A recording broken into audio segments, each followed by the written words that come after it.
Algebra 2, Chapter 2, Section 3, Expanding and Factoring. Expanding means using the distributive law to expand a multiplication of two things that are added together. So, generically, we can expand a plus b, this quantity, times c plus d, using the distributive law twice.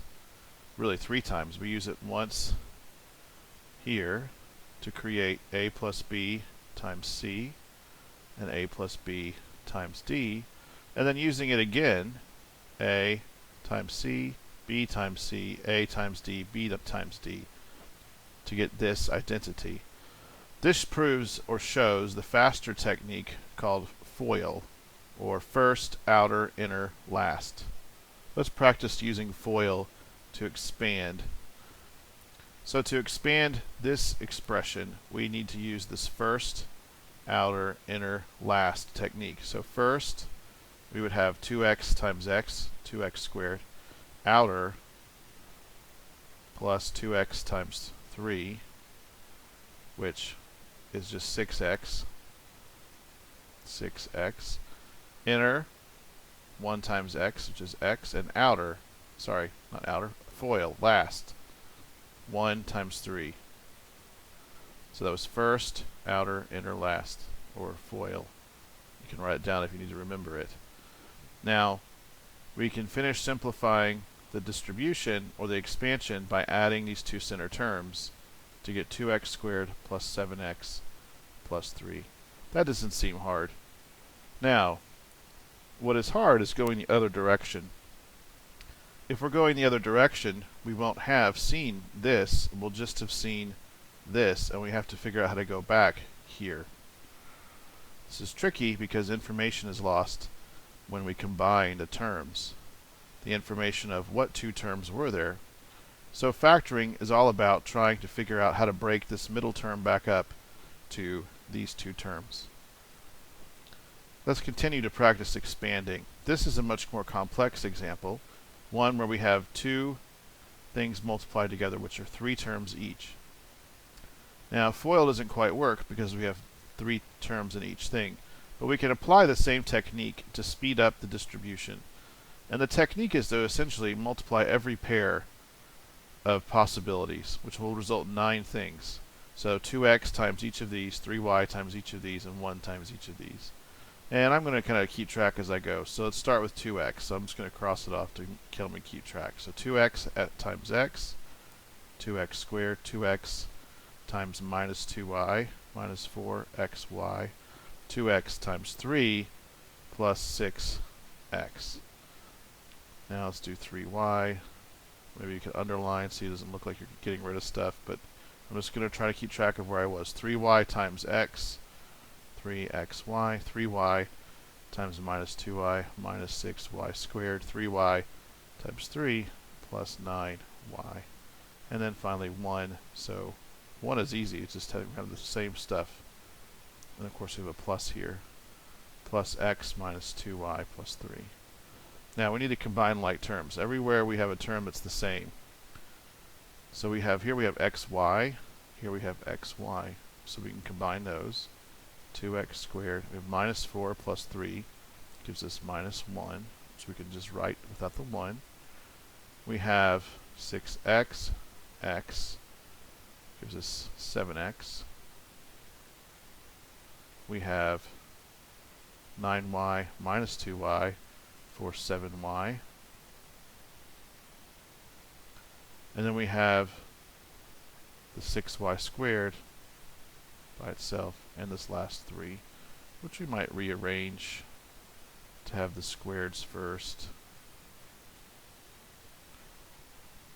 then the xy's, then this the x's, then just the y's, and just nothing, no x, no y, the 3. And so here we've combined a lot of things. So trying to factor something like this back to here is so hard we don't even try to do that in this class. So that brings us to factoring. First, let's talk about what is a quadratic expression. A quadratic expression is any expression with, well, is any expression where the highest power is x squared. So the standard form of a quadratic expression looks like this. You have an a, some constant, times x squared. I'll write it below. You have some other constant b times x plus c. So it could be 3x squared plus 7x minus 2. That's a quadratic expression in standard form. It could be 3x squared minus 2. 7x might have disappeared, might be 0 times that. Or we might even just have 3x squared. In this case, the a is 3, the b is 0, the c is 0. So we can have these degenerate cases, just to keep that in mind. So what do we need to do to factor, to go backwards to where we have the factors? So the backwards of expanding. Wow, we have this long process. And I'm going to read over this quick, and then we're going to actually use it, and it'll make a lot more sense as we use it. But there are these steps. We might even number them. 1 is to factor all the constant things out in front. So this is kind of a simplifying step. We don't have to worry about this extra constant stuff. Get it out of the way.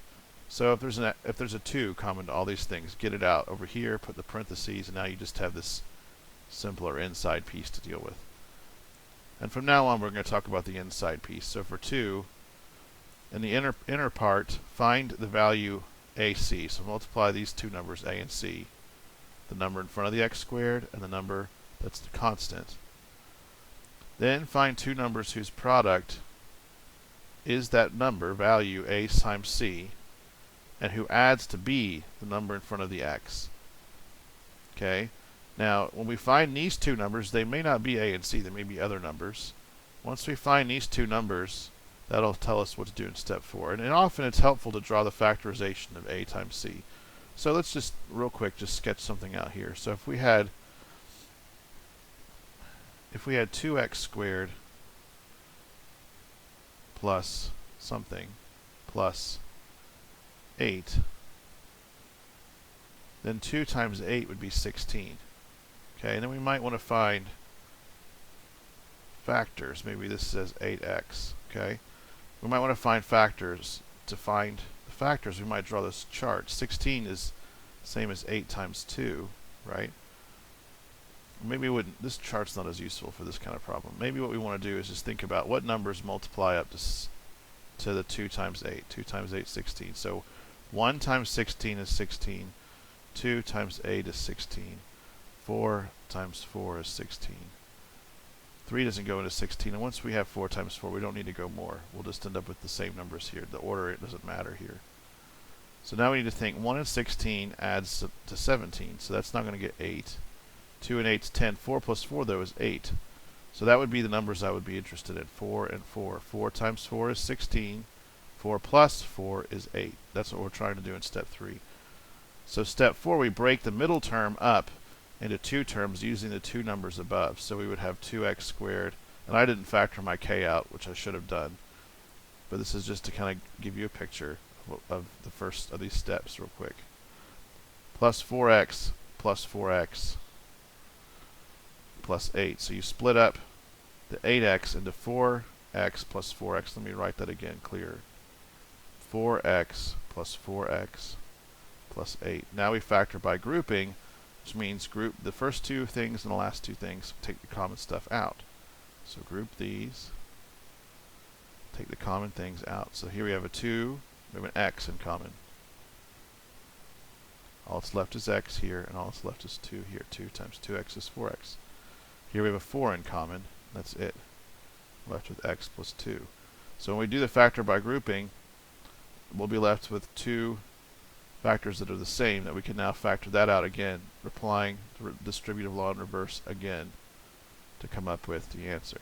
Okay, so factoring 2x squared plus 8x plus 8, we get this amount. Or if we had done factoring out k to start with, it would have actually gotten us to be just x plus 2, all times 2.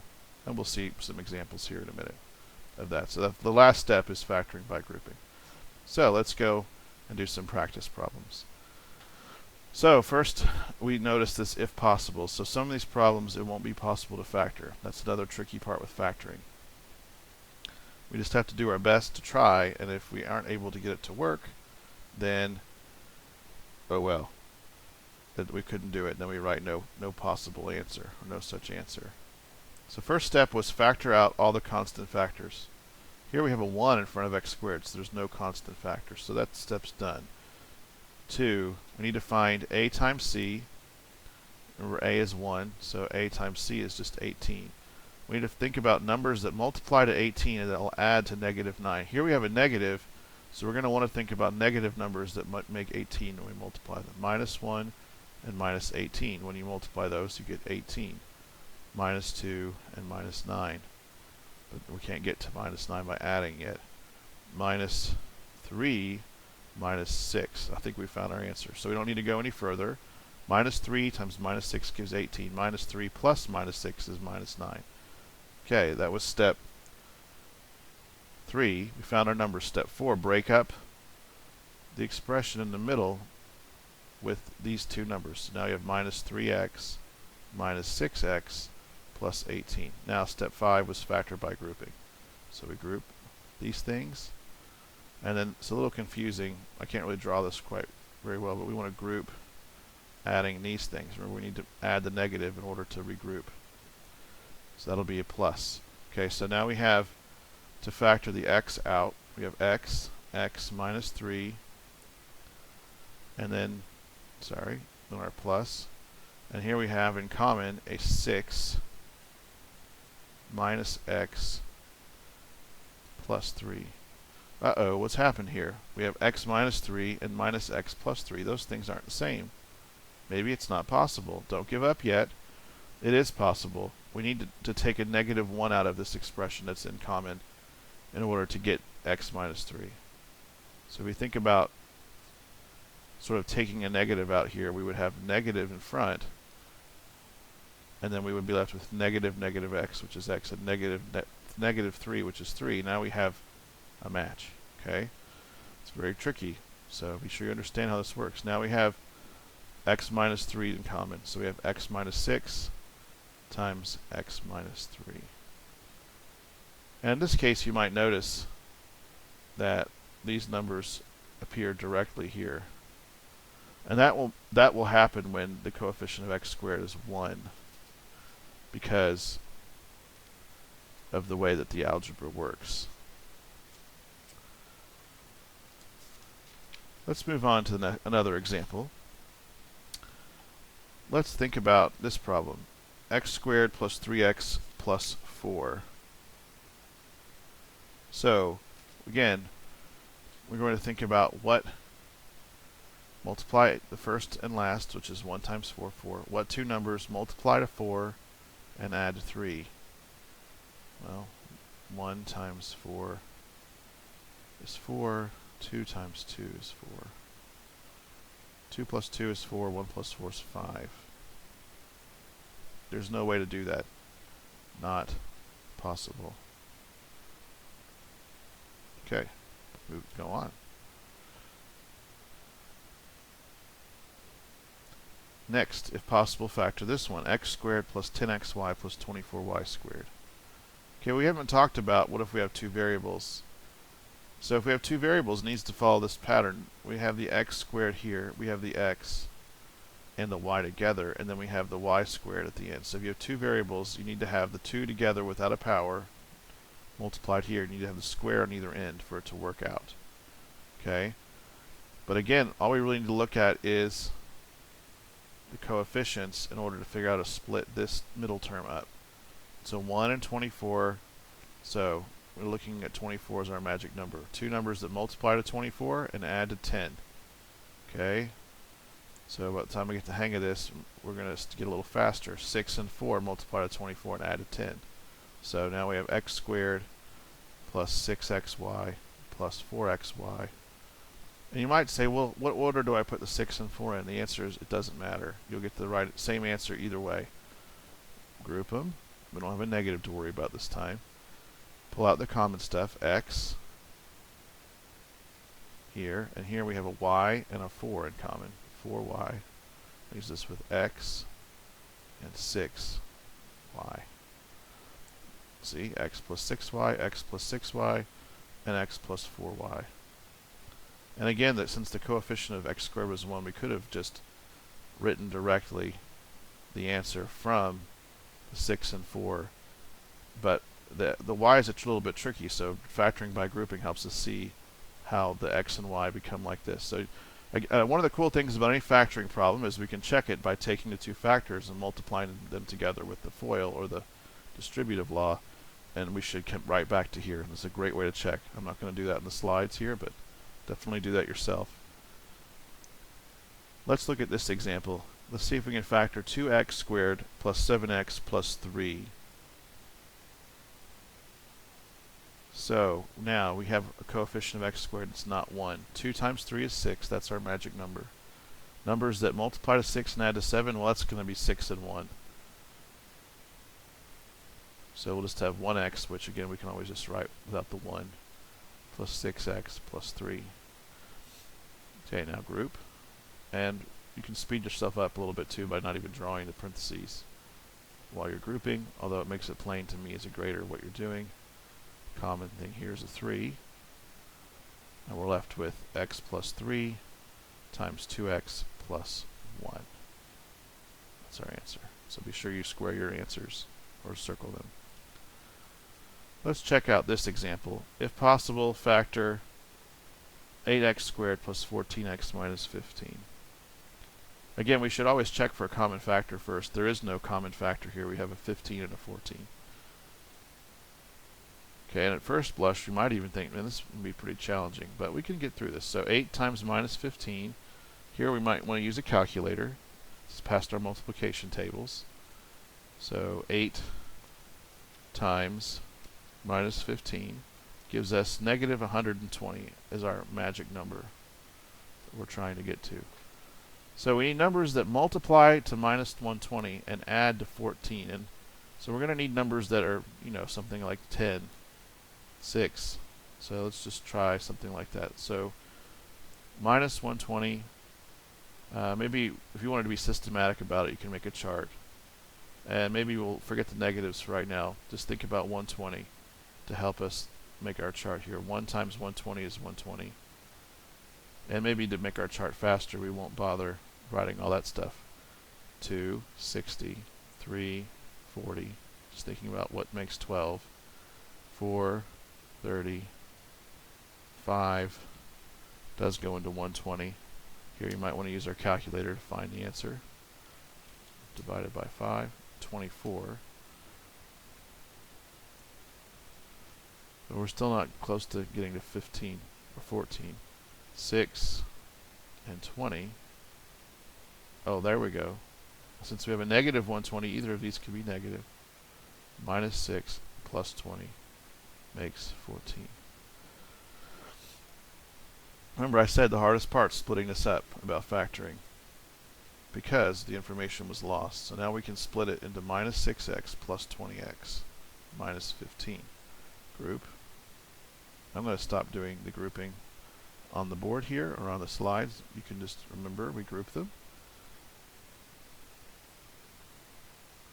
So we have to think about what's common in the first set of things. We have an x and we have a 2.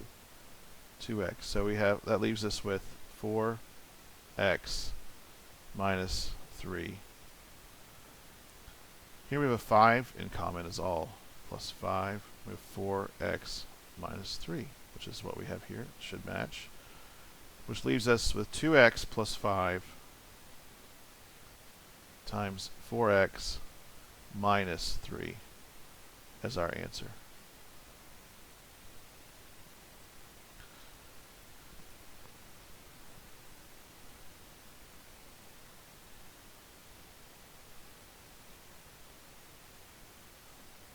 When you're checking your answer in the back of the book, you may notice that you have your factors backwards. That doesn't matter.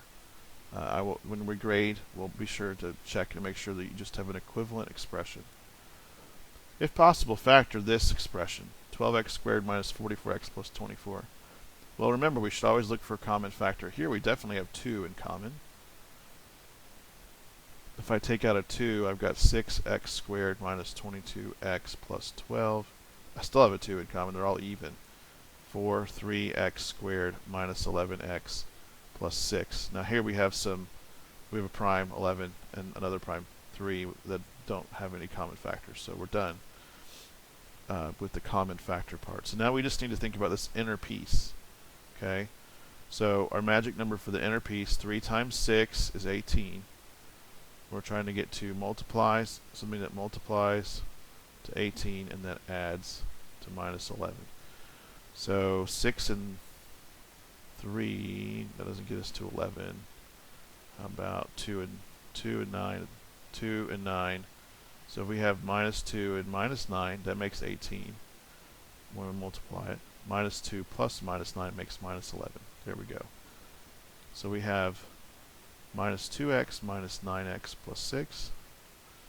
And then taking out the common things here, we have an x, 3x minus 2.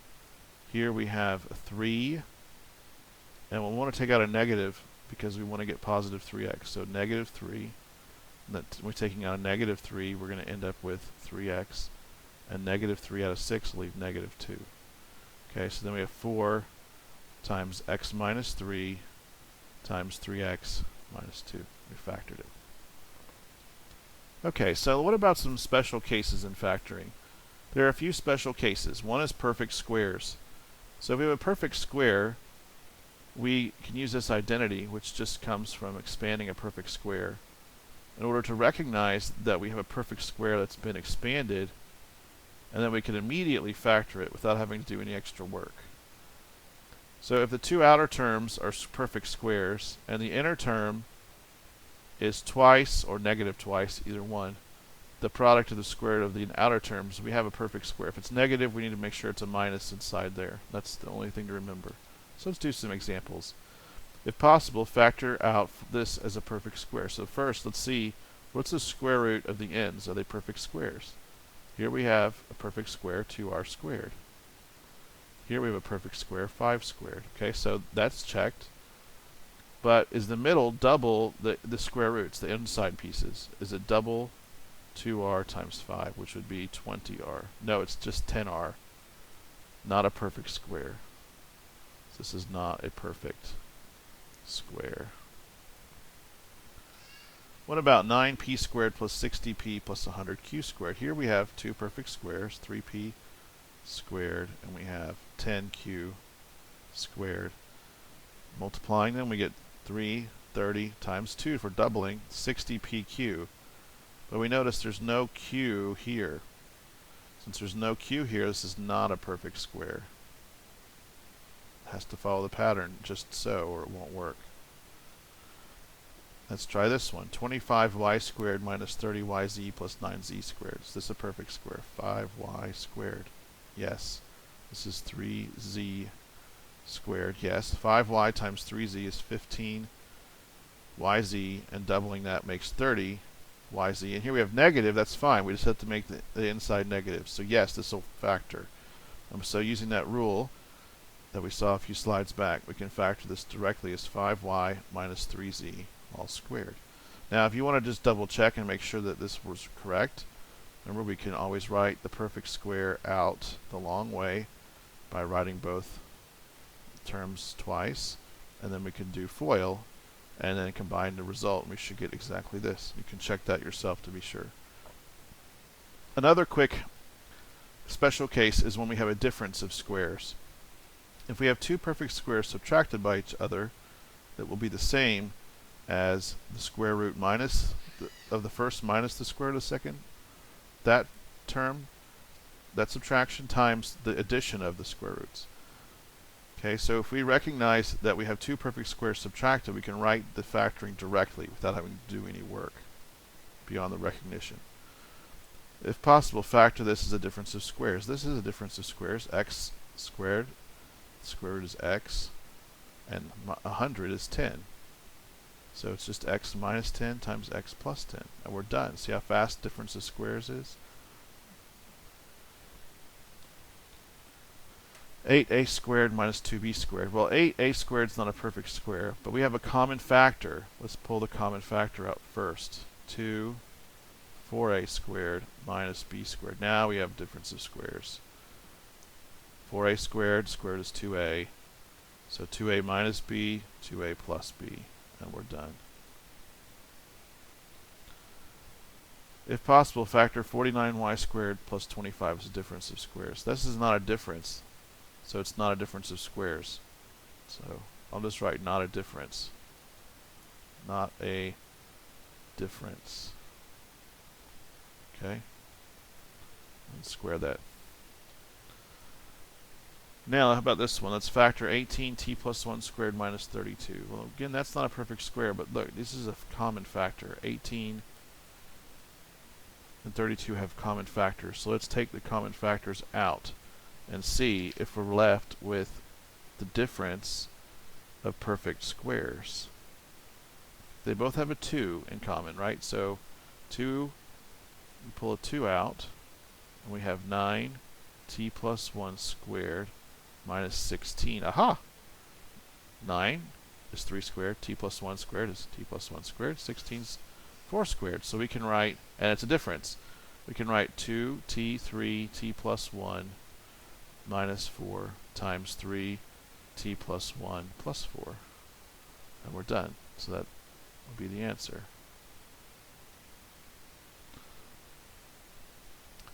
So let's go on to just some general factoring problems to see if we can solve them. Let's try to factor this. Well, now here we're given 4 terms. So we don't have a quadratic like we had in the past. But let's see if it's possible just by grouping. Maybe we can just group these things and factor, and we'll get a factor. We'll end up factoring something. So common terms here at the beginning is 4a.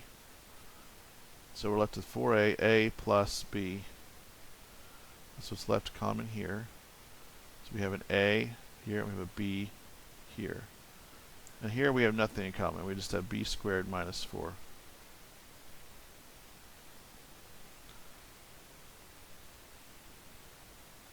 Well, it doesn't help us any. But let's not give up too quickly on these problems. So we couldn't factor it with grouping. But we have these special cases. Remember, we have difference of squares as a special case. Maybe at first it's not obvious how that's going to help us, but or the not difference of squares, perfect squared. Perfect squares. Is this a perfect square? The first term was 2a squared. This won't help us factor the whole thing, but let's just think about this for a minute. Here we have b squared. So 2a times b is 2ab times 2, if we're doubling, is 4ab. So this is a perfect square at the beginning. So we could write this as 2a plus b squared minus 4. And now we have a perfect square minus a perfect square. So we're chaining together our ideas. This was a perfect square. Now we have a difference of squares. So we can factor using the difference of squares. 2a plus b minus 2. 2a plus b, just writing, and we could, I'm dropping the parentheses here. These parentheses, maybe I shouldn't do that right at first. 2a plus b minus 2 and 2a plus b plus, not 4. We have to write the square root of 4, 2. And we could drop, because since we can reorder addition, we can drop those inner parentheses. 2a plus b plus 2. And we were able to factor it into 2 factors, applying the perfect square and then the difference of squares to that. Okay, oh man, another tricky one. Here we have x cubed, but we have x everywhere, so x is a common factor. We've pulled out constants, but let's just pull out the x. X squared minus 6x minus 16, and we're left with just a quadratic in the middle. And the inside part here we could factor the way we've already been doing. So we have to think about minus 16 as our magic number. 2 numbers that multiply to minus 16 and add to minus 6 would be minus 8 and 2.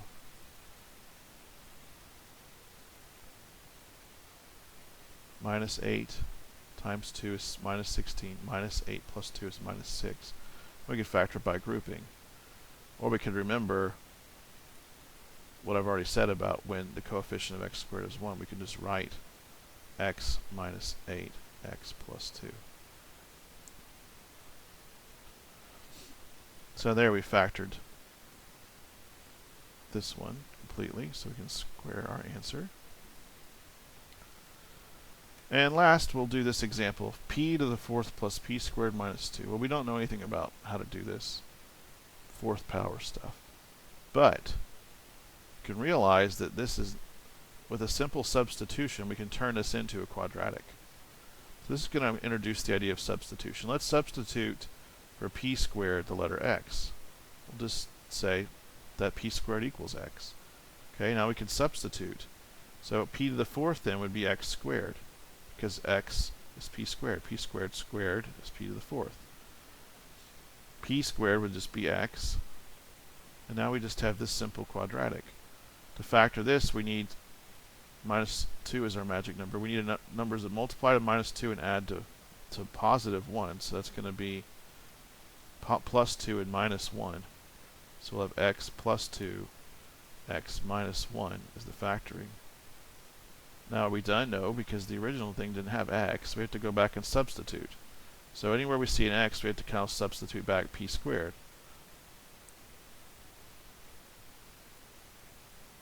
P squared plus 2, p squared minus 1. And that's the final answer. We factored. Well, you might say, aha, no. If I'm going to factor this fully, this is not the final answer. Because I know how to factor the difference of squares. And there's a difference of squares right here. So we're not quite done. We can factor this directly using the difference of squares rules to p minus 1 times p plus 1. Remembering that 1 squared is just 1. Now that's factored fully. You might think, well, man, that's a lot. That's complicated. What if on a test I don't get that final answer? Well, if you got to here, you're going to get almost all the credit. So don't worry too much. And that's it.